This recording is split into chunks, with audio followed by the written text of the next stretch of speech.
Baik, alhamdulillah salatu wassalamu ala Rasulillah, amma ba'd. Tafsir suratul Mu'minun halaman 347 ayat 75. Allah Subhanahu wa taala berfirman, walau rahimnahum wa kashafna ma bihim min dhurrin lalajju fi tughyanihim ya'mahun. Walau rahimnahum wa rafa'na anhum ma bihim min qahtin wa ju'in. Pada ayat sebelumnya Allah Ta'ala berfirman bahwasannya orang-orang yang tidak beriman terhadap hari akhir, kepada akhirat, dan juga konsekuensi di hari akhir dari hisab, iqab, dan juga pahala yang mereka peroleh yang diberikan di sisi Allah Subhanahu wa taala. Mereka tidak mengimani akan hari akhir, tidak meyakini akan adanya yaumul hisab, hari perhitungan, hari pembalasan. Maka jalan yang akan mereka tempuh adalah anis sirati lanakibun, yakni jalan yang bengkok yang menyampaikan mereka kepada neraka jahanam. Maka seandainya Allah Subhanahu wa taala merahmati mereka dan mengangkat dari mereka kesulitan berupa paceklik, berupa kelaparan, latamadu fi dhalalihim. Mereka terus-menerus berada di dalam kesesatan mereka, jauh dari yang hak, dan senantiasa mereka meragukan hari akhir, tidak mengimani yaumul hisab dan juga yaumul jaza. Walaqad akhadnahum bil adzabi famastakanu li rabbihim wama yatadarra'un. Dan sungguh Allah Subhanahu wa taala telah menguji mereka dengan berbagai masaib, berbagai musibah. Allah taala berikan ujian, berikan musibah, kecelakaan, akan tetapi famastakanu li rabbihim wa ma yatadarra'un. Mereka tetap tidak patuh, tidak taat, tidak tunduk kepada Allah Subhanahu wa taala. Walaupun Allah taala turunkan bala, turunkan ujian, turunkan musibah, tetap dia tidak khusyuk, tidak tunduk di hadapan Allah Subhanahu wa taala. Jadi disayang pun membangkang, dikasih ujian pun tetap tetap tidak nurut, tidak khusyuk, tidak taat kepada Allah Subhanahu wa taala. Sampai kapan? Hatta idza fatahna alaihim baban dza adzabin syadid idza hum fihi mublisun. Sampai pembangkangan mereka, tidak berimannya mereka orang kafir, sampai manakala Allah taala bukakan bagi mereka pintu azab, yang mana di situ mereka sudah putus asa, tidak ada lagi jalan keluar dan tidak ada lagi kebaikan buat mereka. Jalan keluar dari azab yang sangat pedih, tidak ada lagi jalan keluarnya. Maka manakala mereka mengingkari dari yaumul ba'ats, mengingkari hari kebangkitan, apa yang telah Allah Ta'ala berikan berupa kenikmatan-kenikmatan, baik kenikmatan berupa kenikmatan yang bisa dirasakan langsung berupa harta, berupa anak dan keluarga, ataupun kenikmatan maknawi seperti kesehatan dan seterusnya. Kenikmatan-kenikmatan tersebut tidak memberikan kemanfaatan bagi mereka, sehingga pendengaran yang Allah Ta'ala berikan, penglihatan mata yang Allah Ta'ala berikan tidak menjadikan dia berzikir, mengingat Allah Subhanahu wa Ta'ala. Maka Allah Ta'ala berfirman pada ayat selanjutnya, wa huwallazi dzara'akum fil ardi wa ilaihi tuhsyarun. Ayat sebelumnya, wa huwallazi ansha'a lakumus sam'a wal absara wal af'idah qalilan ma tashkurun.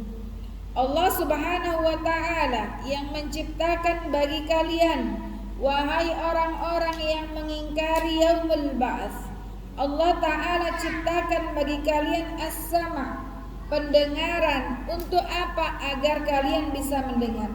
Wal absar, dan penglihatan. Untuk apa? Litubsiru biha, agar engkau bisa melihat. Wal quluba litafaqahu biha, dan Allah Ta'ala berikan hati, berikan akal pikiran. Tujuannya untuk apa? Agar mereka bisa berpikir. Akan tetapi banyak di antara mereka tidak mensyukuri nikmat-nikmat ini, kecuali hanya sebagian kecil saja. Maka kita optimalkan nikmat yang Allah Ta'ala berikan berupa as-sama' wal absar wal af'idah. Kita memiliki pendengaran yang Allah Ta'ala berikan, kita gunakan untuk mendengarkan yang baik-baik, mendengarkan kalamullah. Allah Ta'ala berikan absar, mata, yang bisa kita gunakan untuk memandang yang indah-indah, yang baik-baik, yang halal lagi thayyib. Dan Allah Ta'ala berikan akal hati pikiran kepada kita, agar kita banyak merenung, banyak berpikir, banyak mentadabburi ayat-ayat Allah Subhanahu wa Ta'ala, baik ayat Qur'aniyah maupun ayat kauniyah. Ayat kauniyah itu apa? Tanda-tanda kebesaran Allah yang Allah ciptakan di muka bumi ini. Allah Ta'ala ciptakan gunung yang gagah, Allah Ta'ala ciptakan langit yang tinggi, Allah Ta'ala ciptakan lautan yang luas, dan seterusnya. Ini adalah ayat-ayat kauniyah yang mana apabila ulul albab, orang yang memiliki akal yang sehat, kita gunakan akal kita untuk merenungi, mentadabburi kuasa Allah Subhanahu wa Ta'ala. Bal qal wa huwallazi dzara'akum fil ardi wa ilaihi tuhsyarun. Wahai manusia, Allah Subhanahu wa Ta'ala lah yang menciptakan fil ardi, menciptakan kalian di atas muka bumi ini. Maka kelak hari kiamat kalian akan dibangkitkan, akan digiring ke mahsyar. Kemudian disitulah pengadilan Allah Subhanahu wa Ta'ala, yaumul hisab wa yaumul jaza. Akan dikalkulasi, akan dihitung semua amalan kita baik buruknya. Kemudian Allah Ta'ala memberikan al-jaza, pahala ataupun iqab bagi siapa yang berhak mendapatkannya. Wa huwa alladhi yuhyi wa yumitu wa lahu ikhtilaful laili wan nahar afala ta'qilun. Allah Subhanahu wa Ta'ala lah Maha yang menghidupkan, yang mana tiada seorang pun yang mampu menghidupkan kecuali Allah Subhanahu wa Ta'ala.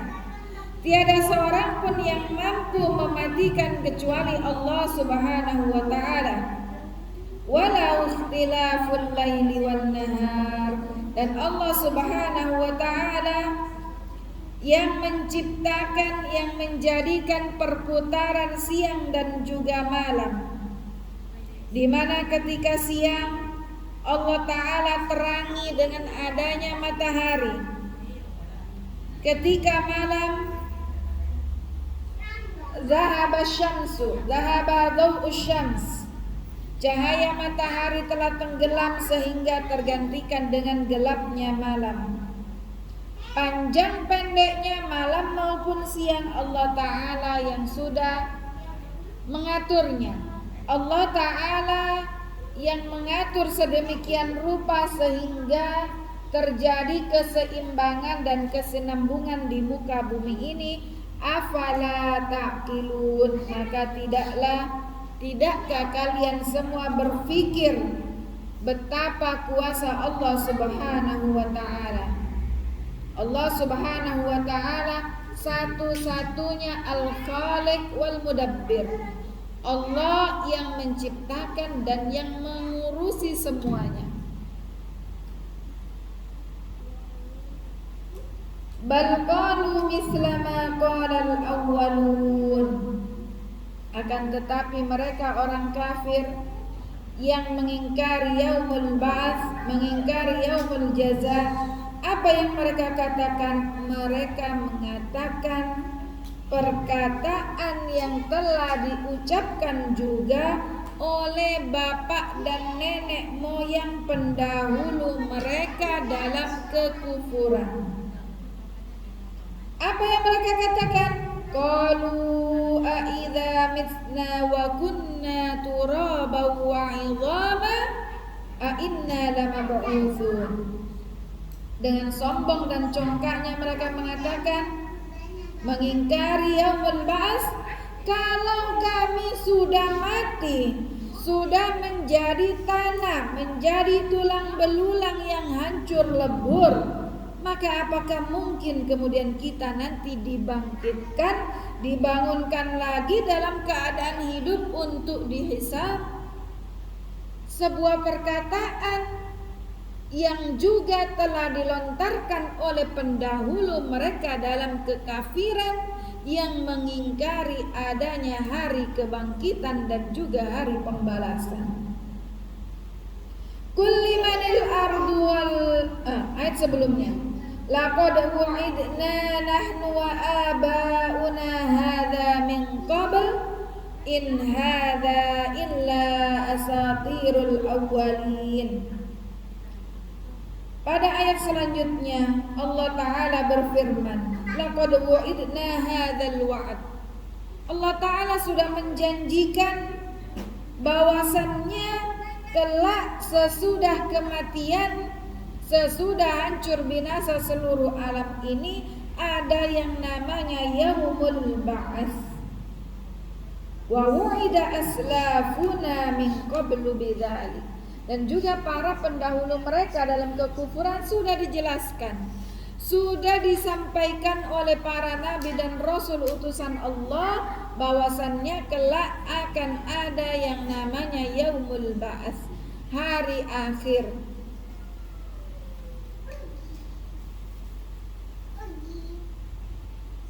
Walam nara dzalikal wa'du tahaqqub ma hadza illa abatilul aqdah. Mereka mengingkari yaumul ba'ats dan mengatakan ini hanya omong-omong kosong, omong-omong saja katanya. Karena apa? Karena belum ada wujudnya, belum jadi kenyataan. Maka yaumul ba'ats itu hanyalah asatirul awwalin, cerita omong kosong orang-orang terdahulu. Mereka mengatakan bahwasannya hari kiamat, hari pembalasan, hari kebangkitan adalah cerita bohong orang-orang terdahulu. Kulli manil ardu wa man fiha in kuntum ta'lamun. Maka katakanlah wahai Rasul kepada orang-orang kafir yang mengingkari hari kebangkitan. Liman hadal ard, bumi ini milik siapa? Waman 'alaiha in kana lakum ilm. Wahai orang-orang yang mengingkari yaumul ba'ats, kalau kalian merasa memiliki ilmu, maka jawablah pertanyaanku ini, siapakah pemilik bumi ini? Qul limanil ard. Maka jawaban mereka juga benar. Sayaquluna lillah qul afala tadhakkarun. Maka mereka pun akan mengatakan bahwasannya bumi ini milik Allah, bumi ini milik Tuhan, bumi ini milik God. Maka katakanlah pada mereka, ala tatadhakkaruna anna man lahul ardu wa man 'alaiha qadir ala ihya'ikum ba'da mautikum. Kalian mengatakan bahwasannya bumi ini dan seluruh isinya adalah milik Allah Ta'ala. Maka tidakkah kalian berpikir, tidakkah kalian mentadabburi bahwasannya pemilik bumi dan juga isinya ini Qadir, Maha Kuasa untuk menghidupkan kalian setelah kematianmu. Qul man rabbus samawati sab'i wa rabbul arsyil 'azim. Maka Allah perintahkan kepada wahai Rasul, katakanlah juga kepada mereka, siapakah pemilik langit yang 7 dan juga pemilik arsy yang azim? Sayaquluna lillah. Mereka akan menjawab milik Allah Subhanahu wa taala. Afala tattaqun. Maka katakan kepada mereka wahai Rasul, kalau begitu jawabannya sudah benar, maka tidakkah kalian bertakwa kepada Allah Ta'ala dengan menjalankan perintahnya dan menjauhi larangannya, agar kalian selamat terbebas dari azab Allah Subhanahu wa Ta'ala. Qul man biyadihi malakutu kulli syai'in wa huwa yujiru wa la yujaru alaihi in kuntum ta'lamun. Maka katakanlah kepada mereka wahai Rasul, manil ladzi biyadihi milku kulli syai'. Siapakah yang memiliki kuasa atas segala sesuatunya? La yashuddu an milki syai'un. Tidak ada yang meragukan kepemilikan Allah Subhanahu wa Ta'ala, dan Allah lah yang menolong hambanya siapapun yang Allah kehendaki. Wa huwa yujiru wa la yujaru alaih. Begitu juga tidak ada yang bisa membantu siapapun orang yang Allah tidak mau menolongnya, yang tidak mau menjaga dan melindunginya dari keburukan, dari adab Allah Ta'ala, maka akan Allah Ta'ala timpahkan adab kepada mereka. In kana lakum ilm. Sayaquluna lillah qul fa anna tusharun. Mereka pun akan mengatakan bahwasannya segala sesuatunya ada dalam genggaman kuasa tangan Allah Subhanahu wa Ta'ala. Maka katakan kepada mereka, maka kalau begitu, kenapa otak kalian ini hilang? Kenapa kalian gak punya otak lagi? Kalian mengakui bahwasannya bumi seisinya milik Allah, langit yang berlapis 7 dan juga arsy yang azim adalah kepunyaan Allah. Semuanya atas kehendak dan kuasa Allah Ta'ala. Namun dikemanakan otak kalian ini sehingga kalian tidak meyakini adanya yaumul ba'ats, yaumul hisab, dan juga yaumul jaza. Maka otaknya digadaikan kemana ini? Wa ta'buduna ghairahu ma iqrarikum bidzalik. Kalian mengakui ini semua kuasa Allah, tapi kalian beribadah kepada selain Allah Subhanahu wa Ta'ala. Maka dikemanakan otak dan cara berpikir logisnya ini?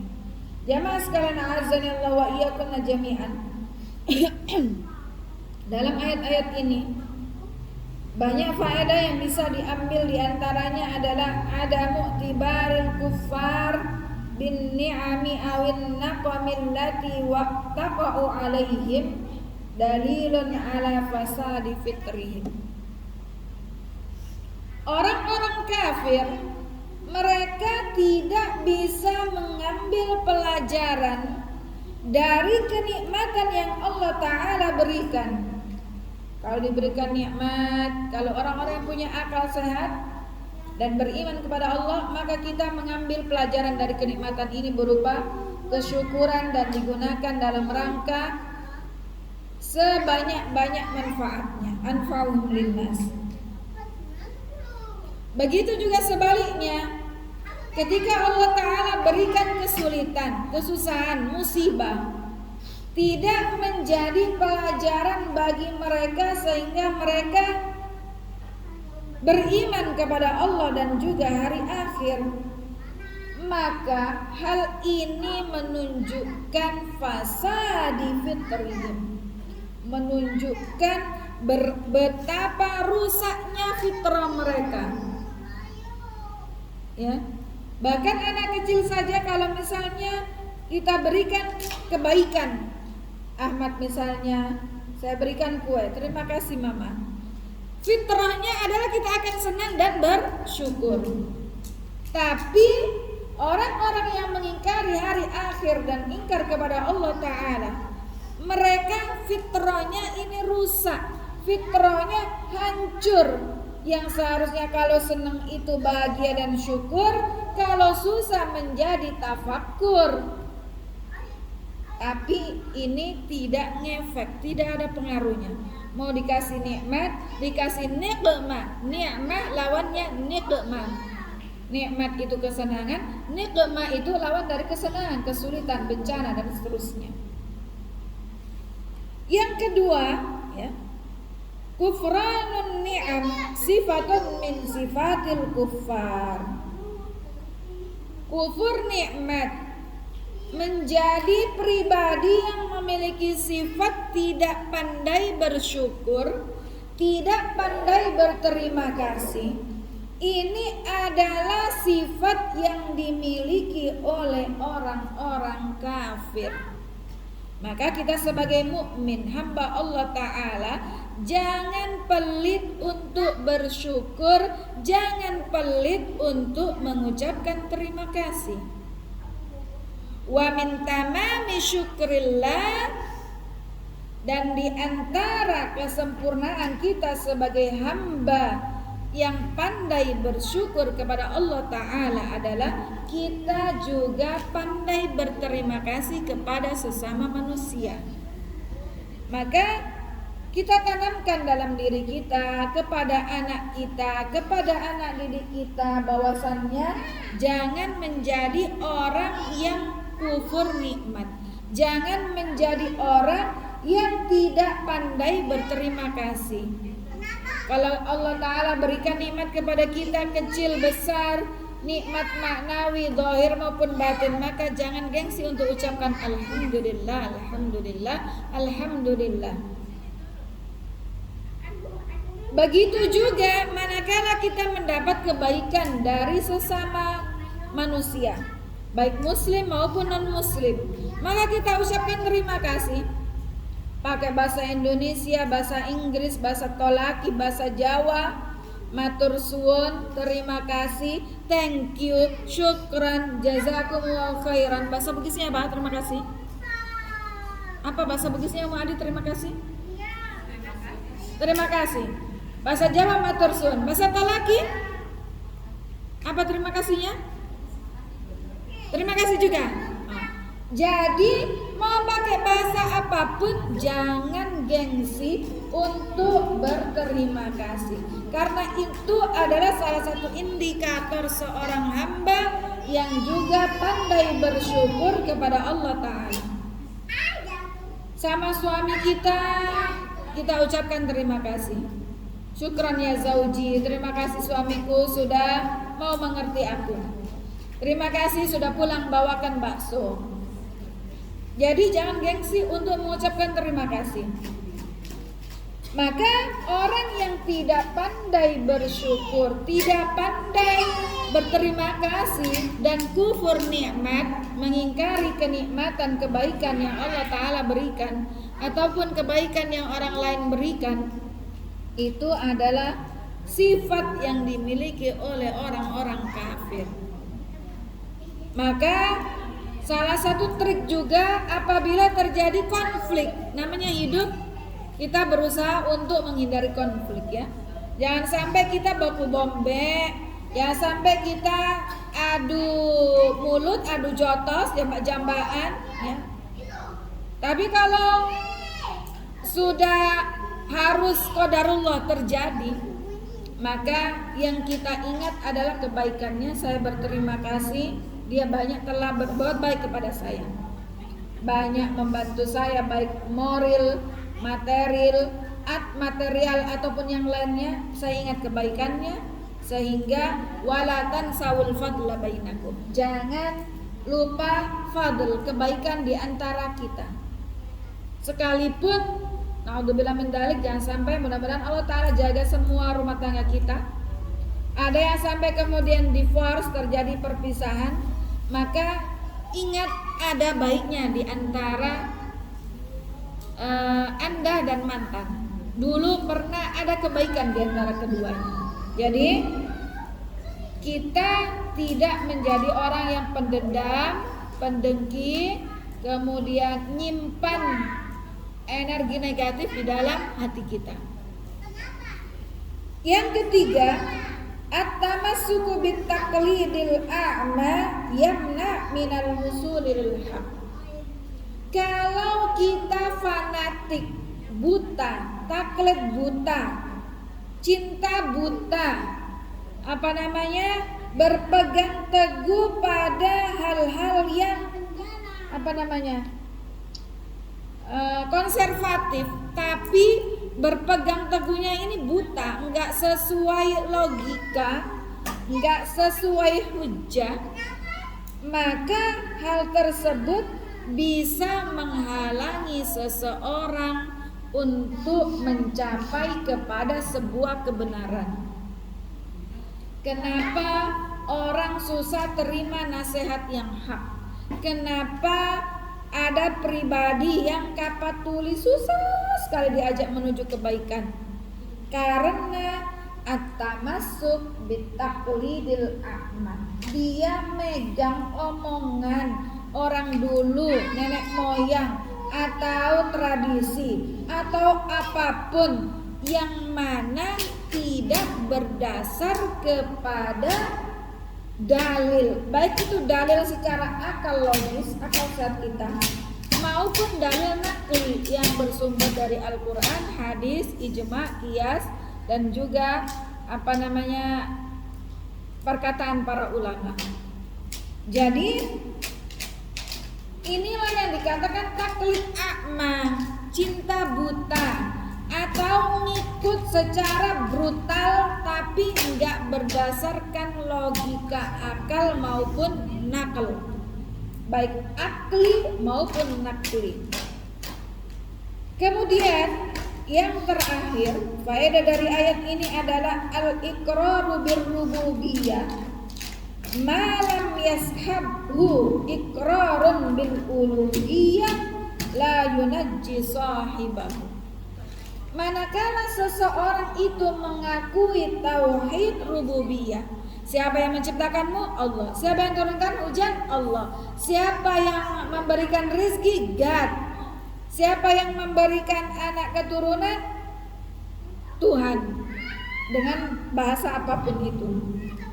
Ketika seseorang meyakini tauhid rububiyah, mengakui adanya Tuhan, adanya Allah, bahwasannya Allah yang menciptakan langit dan bumi, Allah Ta'ala yang mengurusi semua yang ada di alam ini, tapi tidak dibarengi dengan tauhid uluhiyah. Apa tauhid uluhiyah?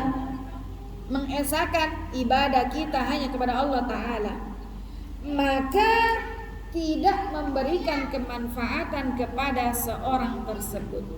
Dia mengakui adanya Tuhan, tapi tidak menyembah, tidak beribadah hanya kepada Allah Ta'ala, maka keimanan yang setengah hanya meyakini rububiyah saja ini tidak memberikan manfaat dia, menolong dia dari siksa api neraka di hari akhirat kelak. Maka kita harus mengimani tauhid rububiyah, tauhid uluhiyah, dan juga tauhid asma wa sifat. Demikian tafsir dari surat Al-Mu'minun ayat 75 sampai dengan 76.